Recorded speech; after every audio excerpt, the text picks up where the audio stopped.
ang beef steak. Maghimo tag talong steak.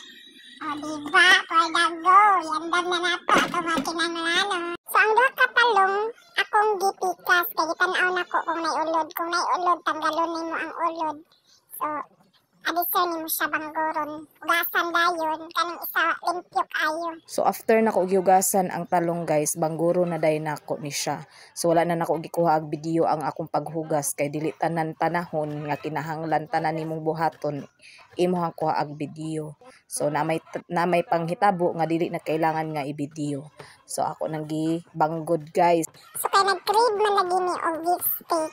Then di man ni ka-afford sa beef steak kay mahal man. So nagmita ko og pawagi nga makakuan ta nga mura pod siya og steak tan-awon. So naghimo ko og eggplant steak. Diba? For the go ang akong anak sure gid ko guys nga ganahan gid niyo mga chikiting ani. Lami kaayo ni siya guys. Unya kana bitong favorite gid sa kong anak sa Jollibee magpalit siya og kanang beef steak.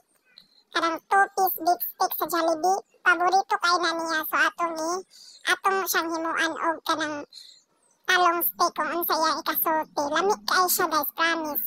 Himuan ni sa inyong mga anak kay labi na to mga bata na dili ganahan mo kaon og kanang mga vegetables. Mapakaon nimo sila ani guys kay lami kaayo, promise walay pagpangatik. Kung nakaabot mo ani nga part nga video guys, comment down below kung taga-asa mo para makabalik ko kung asa ko niabot ako ang mga video.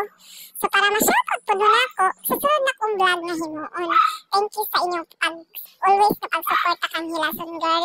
As always, salamat kayo sa mga nagmamahal, sa mga star sender na ako diha. Thank you so much.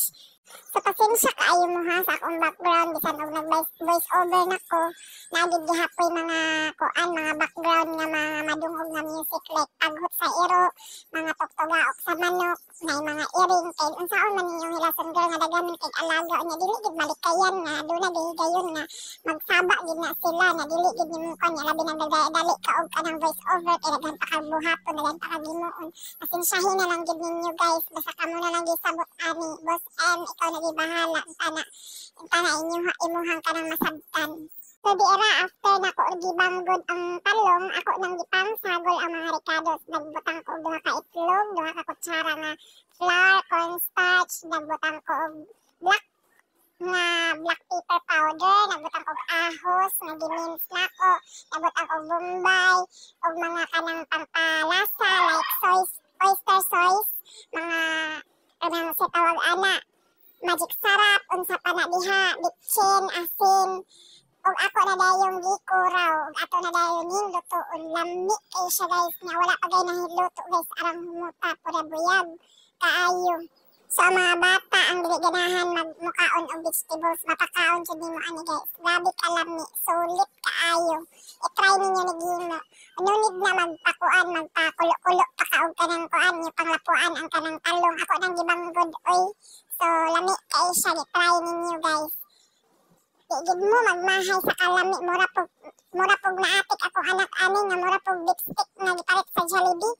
So araw diyan kauna lipay kay siya wala na nako ka video guys kay no na akong anak man salag kaayo dili ganahan og makita sa video. So napainit akong fan, ako na din gibutang nga nindot kay ako gigamit nga fan guys. Ito pinadala sa ako sa akong ate kay nindot siya kaayo, dili non-stick siya, gamay ra kay nga oil imong mabutang, less oil ang akong kuan. So dili kaayo ang cholesterol na to aning ma-intake sa tong lawas, less ra kay gamay ra man nga oil atong gibutang. No need na og daghan nga oil kay non-stick siya. Nga nindot kaayo guys. Lami kaayo ni guys, arang humuta buyag ni akong anak nga ganahan. Ito ta guys, nara akong gihimo nga talong steak or eggplant steak. Oh, di ba? Di man ta ka-afford og beef steak kini ra. Nga unta guys, lami kaini guys. Tagkuan kanon plus kini atong tistingan. Kalami.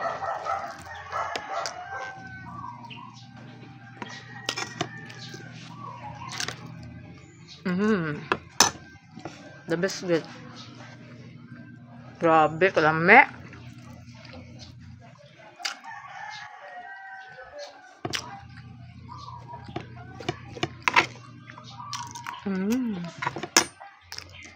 So maulat to kay mukaon sa tiwas guys. Happy day always.